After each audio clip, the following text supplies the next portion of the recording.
뉴스쇼가 수요일에 마련하는 코너입니다. 라디오 재판정.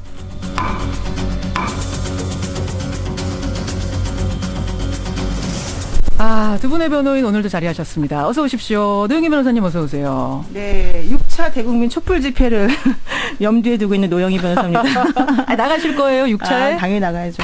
당연히 나가세요. 손수호 변호사님 어서 오세요. 네, 안녕하세요. 솔직하니. 네. 어떻게 보셨어요, 어제? 저부터 말씀드릴까요? 예. 여러 가지 복잡한 정치적인 그런 내용이 담겨 있다고 분석이 되지만 탄핵 절차의 진행을 모면하고 하야 요구를 회피하기 위한 단순히 그 목적으로 인해 그런 목적만으로 담화를 발표한 것이지 국민에 대한 사과나 진지한 용서를 구하는 내용은 없었다는 점 예상대로였습니다. 너무 분명하게 말씀하시네요. 국민에 대한 사과, 진정성은 하나도 못 읽으셨어요? 네. 하나도 못 읽으신 손수호님하고 노영희 변호사님은 어떻게 보셨어요? 네, 저는 이제 이분이 만약에 탄핵이 되거나 강제적으로 문제가 내려가게 되면 예. 대통령으로서의 예우를 못 받는 거는 당연한 것이고 구속도 가능하고 기소도 가능하거든요. 그렇죠. 그런 걸 모면하기 위해서 탄핵 국면을 당연히 연기하는 건 당연한 떡밥이고 그런 모든 것들을 정치적 협상 테이블 위에 올려놓기 위한 포석으로 어제 그런 행동을 한 것이다. 정치인들아 이 문제를 놓고 토론 좀 해봐라. 나 대신 싸워라. 싸워라. 네, 그러니까 친박 골박 너네들은 뭐 하냐. 나 대신 니네가 나가서 싸워라. 난 뒤에서 구경하겠다. 싸울 거리를 만들어 놓고 쓸 가능성도 있습니다. 이게 왜 그러냐면요. 지난번에 총리 임명 관련해서도요. 예. 전부 다 밀었죠. 결과적으로는. 그렇죠. 여야가 알아서 협의해라. 그럼 야당에서 추천하면 내가 하겠다. 이랬잖아요. 결국 못 하잖아요. 한번 재미를 본 거죠. 또 공을 던지면서 알아서 정해달라. 알아서 싸워달라. 네, 그러니까 자기가 이렇게 던져 놓으면 사실은 거기 결론 안 나잖아요. 아무리 해도 여야가 합의되는 것만큼 세상에 어려운 게 어디 있습니까? 그런데 합의를 해서 지금 결정해서 나는 거기 따르겠다라는 말 자체가 그렇죠. 모순됐다는 완전 말씀. 꼼수죠, 꼼수. 청취자 문자도 많이 들어옵니다. 6600님은 똑같은 얘기 하셨네요. 이번 대통령 담화는 불을 새누리당 안으로 끌어들이는 것 같습니다. 새누리당과 함께 죽겠다는 뜻 아니냐 이분은 그렇게 읽으셨대요. 최지형님은 새누리가 어영부영하다가는 심폐소생술도 안 통할 지경에 이를 거라는 걸 분명히 알아야 된다. 비박계 의원들 특히. 그러셨고 9710님 백길종님 외에 여러분들도 비주류 의원들 제발 국민만 바라보면서 사죄하는 마음으로 힘써달라. 이분은 탄핵을 가야 한다라는 입장 이렇게 주셨어요. 제가 한마디만 하겠습니다. 예. 좀 야당 의원들 이 방송 많이 들으실 것 같은데 좀 정신 좀 차려주세요. 제발. 이거는요. 여당이야만 당연히 행동이 예상이 되는 건데요. 야당이 좀 더 현명하고 야당이 좀 더 똑똑하게 처신을 하면 이 지경까지는 오지 않을 거다라는 생각입니다. 자, 우리 청취자들도 어제 담화에 대한 의견 다양한 소감들을 지금 보내주고 계시는데 일단 오늘 재판정은 이 소감들을 좀 소개해가면서 우리 청취자 의견이 민심 아니겠습니까? 소개해가면서 하는 것으로 하죠. 여러분 보내주시고요. 오늘 재판정에선 변론 대결을 펼치는 대신에 앞으로 펼쳐질 박 대통령의 수사 그리고 박 대통령의 거취와 관련된 쟁점들 가운데 법적인 주제들, 법적인 논점들 3가지를 딱 꼽아서 이야기를 풀어가 보려고 합니다. 각각의 주제에 대해서 우리 두 변호사의 입장이 다를 수도 있고 같을 수도 있어요. 또 우리 청취자의 의견 또 다를 수 있습니다. 보내주십시오. 50원의 단문 100원의 장문 유료 문자입니다. 샵 1212 카톡 레인보우까지 열어놓죠. 자, 첫 번째 주제 이겁니다. 대통령의 퇴진. 이건 국회가 현행법상 탄핵 외에 쓸 수 있는 카드가 있는가 없는가. 자, 박 대통령 어제 국회가 정해주세요. 그럼 난 무조건 따르겠습니다. 이렇게 표현을 요것만 한 것이 아니고 국회가 정해주는 일정과 법 절차에 따라서 대통령직에 물러나겠다. 이렇게 말을 했어요. 손 변호사님. 네. 법 절차에 따라서 물러나겠다라는 말을 한 게 그냥 들리지 않죠. 그렇습니다. 일단은 국회가 법 절차에 따라서 무언가를 정해주면은 그게 따르겠다고 하는데요. 예. 일단 그 탄핵은 법 절차에 의한 그런 대통령의 퇴임이라고 볼 수 있겠죠. 예. 그런데 그 절차 진행을 좀 이제 방해하고 흐트러뜨리는 그런 그럴 거를 의도한 듯한 그 담화 내용을 발표했는데 그렇다면은 다른 거는 이제 하야 요구거든요. 하야 요구는 헌법에 반한다. 하야 요구는 법에 따른 그런 절차가 아니다라는 메시지를 담고 있는 것 같습니다. 그런데 한 가지 의문이 있어요. 예. 이게 또 개헌 얘기도 나옵니다만 꼭 개헌을 해야 되는 건 아니라고 생각을 하고요. 하야라는 게 대통령이 대통령직을 그만두고 물러나는 거잖아요. 그렇죠. 스스로. 네. 근데 이게 헌법에 하야라는 그런 내용은 없습니다. 규정은. 그리고 기타 관련 그 법률에도 하야 관련된 법률은 없죠. 예. 하지만 헌법과 법률의 규정이 없다고 해서 못하는 게 아니고요. 헌법과 법률에 그런 직접적인 그런 그 절차가 정해져 있지 않다고 해서 네. 그걸 했을 때 법적으로 문제가 되는 것도 아니거든요. 근데 지금 의도적인지 아니면은 그 분위기상 어떻게 우연이 된 것인지 모르겠지만 탄핵 절차는 굉장히 좀 합법적이고 뭔가 질서가 있는 것이고 하야에 응했을 경우에 오히려 그 하야에 응하는 것이 결국은 헌법 질서에 반하는 것처럼 지금 이해가 되고 있는데 제가 볼 때는 그렇지 않아요. 오히려 혼란을 극복하고 혼란을 조기 종식시키려면은 예. 법률에 하야라는 표현은 없지만 얼마든지 할 수 있는 것이고 택할 수 있는 수단인 것 같은데 예. 그걸 아예 하야는 안 되는 거, 하야는 혼란이라는 그런 그 도그마를 전제를 하고 이야기를 지금 논의가 되는 것 자체가 저로서는 약간 안타깝습니다. 그러면 할 수 있는 것이 탄핵이 있고 하야가 있고 그다음에 개헌을 해서 임기를 아예 단축시켜버리는 방법이 있고 세 가지 정도 있다고 보시는 거예요? 노 변호사님? 그런데 지금 어제 대통령이 말한 그 법 절차에 따르겠다라고 하는 말은 예. 현행 그 법 절차로는 탄핵밖에 없다. 근데 너희들이 나를 정말로 내려가게 하고 싶으면 헌법을 바꿔서 대통령의 임기를 아예 단축시켜버려라. 예. 그렇게 하면 법 절차에 따르는 거가 되니까. 그렇죠. 그런 메시지가 있는 거고. 근데 사실은 제일 방점을 찍고 내심하고 싶은 건 그 개헌을 통한 그럼요. 임기 단축해서 예, 내가 좀 예. 명예롭게 내려가게 해달라 이 얘기를 하고 싶은 예, 거죠. 그런 것도 있고 또 개헌하는 게 워낙 복잡하고 힘들기 때문에 자신의 임기가 종료될 때까지는 안 될 가능성도 있으니까 그런 걸 염두에 둔 것 같고요. 아까 손 변호사님 말씀하신 것처럼 개헌이라는 논의가 굳이 이 상황에서는 필요하지 않다. 저는 그렇게 보는 것이 예, 대통령이 예. 국회가 정해주면 따르겠다고 했지 않았습니까? 물론 거짓말을 워낙 많이 하셨기 때문에 이번에도 지킬지 모르겠지만 그 말을 지킨다는 전제 하에 생각을 해보면 예. 여하고 야가 합의를 해서 뭐 여당에서 골박들은 사실은 내년 4월 얘기는 나오고 있으니까 예.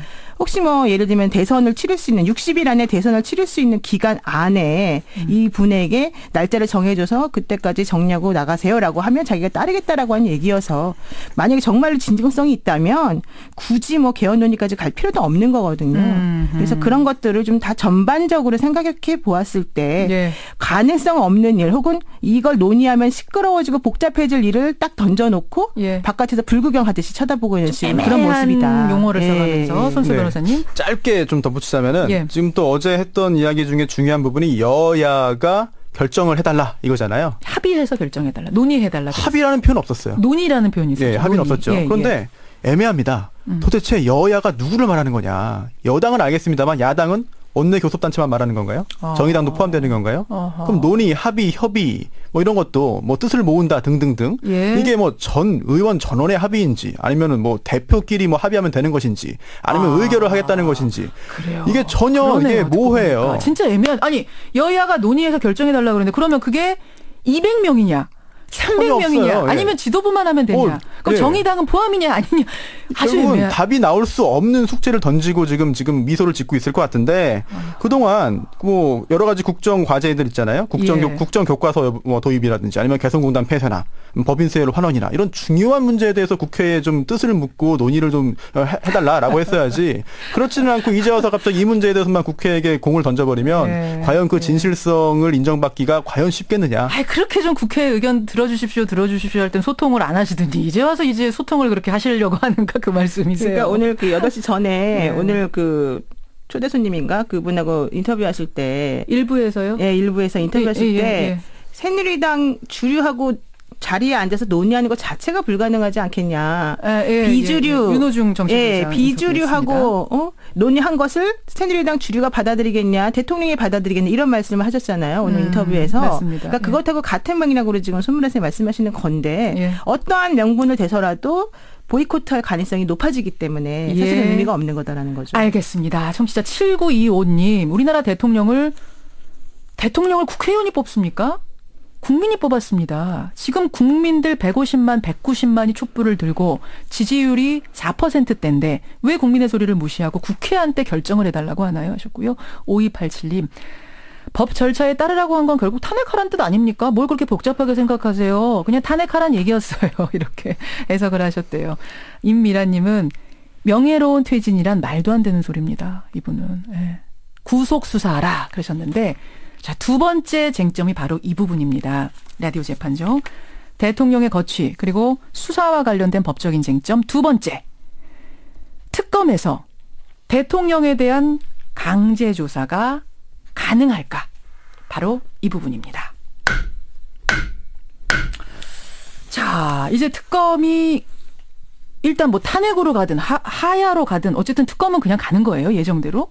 그렇죠. 왜냐하면은 지금 뭐 어제 이제 그 담화가 있은 이후에 비박계 의원들이 많이 흔들렸다. 예, 예. 그리고 원래 탄핵에 찬성하는 분들이 60분이 넘었었다라는 것으로 알려졌었는데 예. 이제 익명성이 보장이 안 된다는 걸 확인하고 난 다음에는 의사표현을 조금 명시적으로 하기 어려워하더라. 익명성이 보장 안 된다는 거는 그러니까 친박계 의원들이 표결할 때 다 나온다 그렇죠. 그랬잖아요. 일어나서. 예, 예. 그러니까 이제 30명에서 40명 정도 될 거라고 예상했었는데 어제 담화 이후에는 오히려 더 줄어들고 아니 대통령이 나가겠다는데 탄핵까지 하냐. 이제 이런 기류를 만들어냈다. 그렇죠. 그런 거지 않습니까? 근데 이 상황에서 만약에 특검을 안 하게 되면 그러면은 결과적으로는 아무것도 안 하고 후지부지 그냥 임기 말까지 그대로 놔두겠다. 이런 얘기냐. 이런 얘기가 가능한 거죠. 그래요. 손 변호사님. 네. 어떻게 생각하세요? 그러니까 특검이 수사는 이제 하는데 네. 대통령이 지금 검찰 조사는 다 거부하지 않았습니까? 그렇습니다. 그렇게 비난을 받아가면서도 끝내 거부했는데 특검에도 과연 나올 것인가? 중립적인 특검이면 내가 나가겠다 그랬는데 지금 중립적이지 않다 이러면서 안 나갈 가능성이 있거든요. 되게 그럴 경우. 네, 그 말이 더 웃긴 게 본인이 임명한 검찰은 중립적이지 않으니까 조사 못 받겠고 야당 추천한 특검은 자기가 보기에 중립적이니까 조사 응했다. 이게 말이 좀 모순적이지 않습니까? 여하튼 그래서 대통령이 안 나가겠다고 버티면 강제 조사, 강제 수사가 가능할 것이냐. 손 변호사님 어떻게 보세요? 강제 수사를 하는 것이 현재로서는 필요성은 있다라고 생각됩니다만 현행의 법 규정들, 법 체계들을 볼 때 쉽진 않아 보이고요. 또한 강제 수사라는 게 상대방의 그런 동의 없이 임의 수사가 아닌 걸 말하는데 예. 압수수색은 가능하죠. 이미 했고. 예, 예. 그런데 이제 결국 신병을 확보하는 체포를 말하는 것 같습니다. 체포 영장의 집행이라든지 아니면은 이제 구속이라든지 이런 건데 이거는 현행법상 쉽지 않아 보입니다. 왜냐하면 뭐 이제 여러 차례 얘기 나왔습니다만 헌법 84조에 따르면 대통령은 내란 또는 외환의 죄가 아닌 이상 재직 중 형사소추를 받지 아니한다. 즉 기소되지 않거든요. 예, 예. 그렇기 때문에 이거는 결국은 다른 내란 외환죄가 아닌 경우에는 소추될 수 없다라고 한 것은 내란 외환죄가 아닌 이상 결국은 그 재직 중에 그 재임 중에 공무를 이제 집행할 수 있게 직무를 집행할 수 있게 보장해 주는 거 아니냐. 수사기관에서 국민들이 선택해서 민주적 정당성이 있는 대통령에 대해서 예. 수사기관이 신병을 확보한다면 그게 오히려 국민의 뜻에 반하는 거 아니냐라는 그런 원론적인 의미가 담겨 있는 게 헌법 84조이고요. 그래요. 그러다 보니까 체포나 구속은 불가능할 것 같다는 해석이 됩니다. 불가능할 것 같다는 해석. 지금 청취자 6881님이 들으시면서 노 변호사님이라도 제발 강제 수사 가능하다고 해주세요. 이런 문자 보내주셨는데 노 변호사님은 어떻게 생각하세요? 네, 가능하다고 봅니다. 가능하다고. 강제 수사 가능하다고 보세요. 특검에 의해서. 아니, 네, 어떻게 그렇게 왜 그러냐면 보세요? 이제 헌법에서는 소추되지 못한다고 되어 있지 수사를 못한다고는 되어 있지 않기 때문에 피의자 신분이라고 하면 사실은 강제 수사 혹은 강제 구인해서 조사하는 것은 가능하다. 그러니까 피의자 신분이면 네, 무슨 얘기냐면 이제 참고인 같은 경우에는 그냥 그 수사를 하는데 협조하는 차원 정도의 의미밖에 없지만 피의자라고 하면 중요한 혐의를 입고 있는 사람 아니겠습니까? 예, 예. 그런데 그런 사람에 대해서 혐의 사실을 입증하기 위해서 조사하는 것이 먼저 필요하고 그 조사를 통해서 뭐 혐의가 더 많은지 없는지 가린 다음에 기소를 할지 말지 결정하는 거기 때문에 예. 법적으로는 기소를 하지 못한다고 되어 있지 수사를 못한다고는 안 돼 있거든요. 그렇죠. 그러니까 지난번에 뭐 인천지검에 있는 어떤 현직 검사분도 긴급 체포해서 해야 된다라고 얘기를 했지 않습니까? 그러니까 그런 걸 보면 사실은 예. 수사 자체가 가능하지 않다는 거는 좀 타당성이 없는 것 같고 지금 그런 얘기가 나오는 것 중에 하나의 문제는 예. 검찰에서 먼저 강제 수사를 위한 영장을 청구를 해야 됩니다. 법원에. 그렇죠. 그러면 법원이 그걸 보고서 이 필요성이 있다라고 인정하면 영장을 발부해 줘야 되는 거거든요. 그러니까 검찰이 자 강제로 나오세요 한다고 바로 나오는 게 아니라 법원에서 예. 영장을 넣어서 그게 통과가 돼야 되는 거예요. 그러니까 두 단계가 필요한데 검찰에서 먼저 신청하고 법원이 이를 오케이해서 영장을 발부하고 이 두 가지가 필요한데 그걸 과연 둘 다 해줄 것이냐 이거의 문제인 거죠. 아, 그렇군요. 네, 맞습니다. 그래서 지금 이게 대통령에 대해서 강제 수사, 그중에 체포라든지 뭐 구속 등이 가능하냐 여부에 대해서 헌법 규정도 없고요. 법률 규정도 없습니다. 그러다 보니까 해석의 영역인데요. 또한 선례가 없어요. 따라서 이번에 검찰에서 영장을 체포영장이든 구속영장이든 청구를 하고요. 여기에 대해서 법원이 판단을 한다면은 앞으로 이제 여기에 대해서는 그 법률적인 사법기관의 판단 기준이 생기는 거거든요. 이것까지 한번 해볼 필요가 있지 않을 텐데입니다. 자, 청취자 여러분 문자 정용희님은 지금 라디오를 듣던 초등학생 딸이 엄마 대통령은 죄 지어도 경찰이 못 잡아가요? 잘못했다는데 왜 그렇게 복잡하게 해야 하는 게 많아요? 이렇게 물어서 어떻게 대답을 할지 난감하다 그러셨어요. 손 변호사님. 네, 그래서 뭐 제가 이제 불가능할 것 같다라는 해석을 했습니다만 감히. 하지만 또 하나가 만약 탄핵소추 의결이 돼서 직무 정지가 된다면 대통령이 사실 하는 직무가 없잖아요. 그렇죠. 네, 그때는 강제수사 가능하지 않겠느냐. 아, 그때는 가능하다. 네. 탄핵이 12월 2일 또는 9일에 되고 그때부터 가결이 돼서 직무정지가 되면 그때는 강제수사. 네. 왜냐하면 이게 불소추 특권에 의해서 그 있기 때문에 그 강제수사 못한다라고 하는 것이 대통령의 직무를 방해하지 말자는 의미이기 때문에 직무 뭐 정지 상태면 사실 제약 없이 할 수 있지 않겠느냐 하는 생각이 듭니다. 자, 두 번째 쟁점에 대한 답 두 분이 주셨어요. 마지막 논점으로 들어가는데 이 마지막. 잠깐만요. 그거 말하기 전에. 그 대통령이 검찰 조사 안 받는다고 한 이유가 담화를 통해서 몇 번 드러났는데 첫 번째는 자기가 뭐 너무 바쁘다는 것도 하나가 있고 또 하나 뭐 못 믿겠다. 중립성이 훼손됐기 때문에 이런 얘기 있었거든요. 근데 이제 그 얼마 전에는 국정 현안이 너무 많아서 못하겠다 뭐 이런 얘기가 있었었는데 수습하느라 일정이 빠듯해서. 네. 그런데 사실은 그 경찰청 간부들에 대해서는 사실은 인사가 이루어졌습니다. 맞아요. 원래 그 12월 22일이나 24일 정도 이루어졌던 인사들이 11월 우리가 어제 며칠이었죠? 11월 28일, 29일 이 정도에 이루어졌단 말이에요. 그 부산시장 서병수 시장의 동생인 서범수 씨가 이제 경찰대 학생 되듯이 28일에 일정이. 그러니까 그런 식으로 급하지도 않은 일을 처리하시느라고 이렇게 변명을 하면서 수사를 받지 않는다는 것 자체가 국민을 기만하는 것이다. 그래요. 막 비슷한 생각들 청취자들이 보내주고 계시고 마지막 논점은 좀 사소한 듯하지만 많이들 궁금해하시는 논점이라 갑니다. 뭐냐면 안종범, 차은택은 수의를 입고 최순실, 장시호, 정호성은 사복을 입었다. 이거는 대체 왜 다른가? 이건 이제 뭐 쟁점이라기보다는 궁금증이라서 좀 여쭐게요. 그게 좀 알려드리면 그 헌법 원래는 그 예전에는 전부 다 그 구속이 되거나 재판을 받을 때는 수의를 입게 되어 있었습니다. 미결수들의 경우에. 그런데 그 1999년 5월 27일 헌법재판소에 아니 무죄 추정의 원칙이 있는 아직까지는 죄가 있다고 확정이 되지 않은 사람들에 대해서까지 수의를 입게 하고 하는 것은 너무 말이 안 된다라고 하는 헌법소원이 한 번 있었는데 거기에 대한 결정이 있었어요. 그래서 미결 수용자가 수사기관에서 조사를 받거나 재판을 받을 때 재소자형 의류를 입히는 것은 무죄 추정 원칙에 반하고 인격권을 형해하고 행복 추구권을 침해한다. 공정한 재판을 받을 권리를 침해한다. 이런 것 때문에 원하면 그 교도소 밖으로 나가서 수사 받을 때나 재판 받을 때에는 사복을 입을 수 있도록 선택할 수 있는 거예요? 네. 그래서 형의 집행 및 수용자의 처우에 관한 법률이 있는데요. 여기에 79조에 이런 게 있습니다. 미결 수용자 처우의 원칙. 지금처럼 유죄 확정 판결을 받은 게 아니라 현재 재판을 받고 있는 미결 수용자거든요. 그렇죠. 무죄 추정받으며 그에 합당한 처우를 받는다. 또 구체적으로 82조 사복 착용 규정이 있습니다. 미결 수용자는 수사, 재판, 국정감사 또는 법률로 정하는 조사에 참석할 때 사복을 착용할 수 있다라고 되어 있고요. 다만 예외가 교도소장이 구치소장이 도주 우려가 크거나 특히 부적당한 사유가 있다고 인정하면 교정시설에서 지급하는 의류를 입게 할 수 있다라고 되어 있거든요. 그 경우에는 선택권이 없다. 네, 그리고 또한 그 다음에 83조는 더욱 더 흥미로운데요. 2발. 미결 수용자의 2발 또는 수염은 특히 필요한 경우가 아니면 본인의 의사에 반해 짧게 깎지 못한다라는 규정이 있을 정도로 미결 수용자의 경우는 의복이라든지 이런 것도 본인의 선택 여하에 달려 있습니다. 자, 그러면 사복을 선택한 사람은 예를 들어서 지금 저 최순실 씨는 사복 입었잖아요.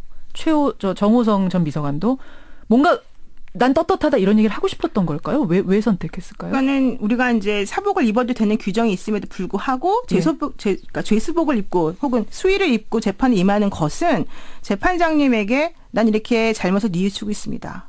미안합니다. 수위를 선택한 사람은 저는 잘못 인정합니다. 그럴 가능성이 크다는 거죠. 왜냐하면 뭐 돈이 없어서 사복을 따로 구입 못하는 경우도 있겠지만은 그런 것보다는 나 너무 죄송하게 생각하니까 봐주십시오라는 의미가 있는 건데 예를 들면 안정범 수석 같은 경우는 그런 태도를 보이고 있죠. 수위 입었어요. 예, 그런데 최순실 씨 같은 경우는 아니란 말이에요. 그런 경우는 무죄 추정은 원칙이다. 나는 모른다. 나는 부인한다. 나는 잘못이 없는데 너네들이 날 강제로 끌어다가 구속시키고 그 죄수복을 입혀놨지 않냐. 이렇게 항의의 의미가 사실 있다고 봅니다. 그리고 또 이번처럼 굉장히 중요한 사건, 국민적인 관심이 큰 사건은 다르겠습니다만 보통의 경우에 잘 몰라요. 이걸 몰라서 못 입어요.